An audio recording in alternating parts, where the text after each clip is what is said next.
आज टेस्ला दुनिया की सबसे वैल्यूएबल कार कंपनी है। लेकिन क्या आप जानते हो कि यह कंपनी 3 बार ऑलमोस्ट मर चुकी थी? टेस्ला एक टाइम पर सिर्फ 10 डेज के कैश पर चल रही थी। टेस्ला की पहली कार ने इलॉन को बैंक्रप्सी प्लस म्यूटिनी दोनों के एज पर ला दिया था। कैसे एक कंपनी जो बार बार गिरती रही आज दुनिया की पूरी ऑटो इंडस्ट्री को हिला रही है।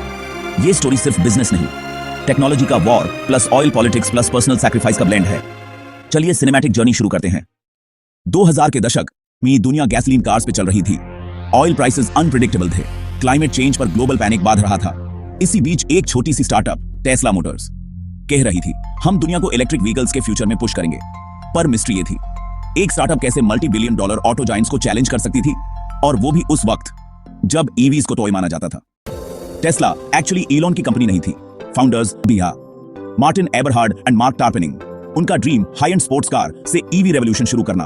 तब इलॉन पेपाल एग्जिट के बाद आए, वो इन्वेस्टर बने, फिर चेयरमैन और धीरे धीरे टेस्ला के lifeline. But the real storm started with the roadster. Roadster एक इंजीनियरिंग मार्वल थी, लेकिन हर एक कार बनने में ज्यादा कॉस्ट होती थी compare to its price. Suppliers भाग गए, डेडलाइंस टूटती गई, लीडरशिप कॉन्फ्लिक्ट्स बढ़ते गए, और फाइनली एक समय ऐसा आया कि कंपनी का कैश ऑलमोस्ट जीरो हो गया। तब अगली ट्रेजेडी आई। रोडस्टर को असेंबल करने में ऑनेस्टली 100 से ज्यादा डिजाइन इश्यूज आ रहे थे, बैटरी पैक्स भी फेल हो रहे थे यार, और हर एक कार पर टेस्ला को मैसिव लॉस हो रहा था। इलॉन खुद कहते हैं हम कार कंपनी नहीं, पेन फैक्ट्री चला रहे थे। दुनिया भर में बैंक्स गिर रहे थे और ऑटो कंपनीज भी बैंक्रप्सी फाइल कर रही थी। इसी बीच टेस्ला को अर्जेंटली $40 मिलियन की फंडिंग चाहिए थी। इन्वेस्टर्स तो सीधा भाग गए, कंपनी कोलैप्स के बिल्कुल एज पर थी। इलॉन के पास भी पर्सनल पैसा खत्म हो रहा था, लेकिन उन्होंने अपना लास्ट बचा हुआ पैसा $40 मिलियन पर्सनली कंपनी में डाल दिया। सच में टेस्ला लिटरली इलॉन के लास्ट गैम्बल से बची। जब यूएस गवर्नमेंट ने जीएम और क्राइसलर को बेल आउट दिया, टेस्ला को बस इग्नोर ही कर दिया। वर्ल्ड के एक्सपर्ट्स ने भी बोल दिया इलेक्ट्रिक कार्स का फ्यूचर नहीं है। पर यहीं से एक ट्विस्ट आया। Move number 1, the deal that saved Tesla. 2009 में डेमलर ने टेस्ला में $50 मिलियन इन्वेस्ट किया। उन्होंने टेस्ला की बैटरी टेक्नोलॉजी को दुनिया की बेस्ट बोला, और यह डील थी टेस्ला का एकदम life saver moment. Company literally 2 हफ्ते पहले मरने वाली थी। Move number 2, the master plan. Elon का लेजेंडरी स्ट्रेटजी पहले एक एक्सपेंसिव स्पोर्ट्स कार यानी रोडस्टर, फिर एक लग्जरी सेडान मॉडल एस, और फाइनली एक mass market car model 3।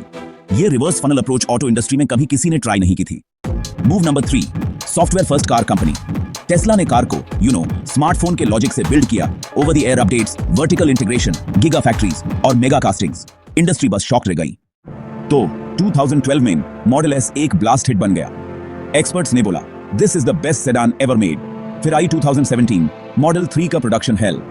Elon factory में लिटरली सोता था, लेकिन जब मास प्रोडक्शन फाइनली चालू हुआ, टेस्ला डस्ट से उठकर ग्लोबल ईवी लीडर बन गई, और 2020 में टेस्ला S&P 500 में एंटर हो गई। आज टेस्ला सिर्फ कार कंपनी नहीं है, ये AI, रोबोटिक्स और एनर्जी एम्पायर बन चुकी है। लर्निंग ये है कि अगर मिशन बड़ा हो तो दुनिया पहले हंसेगी, फिर इग्नोर करेगी और फाइनली फॉलो करेगी। कमेंट करो नेक्स्ट सर्वाइवल स्टोरी कौन सी कंपनी।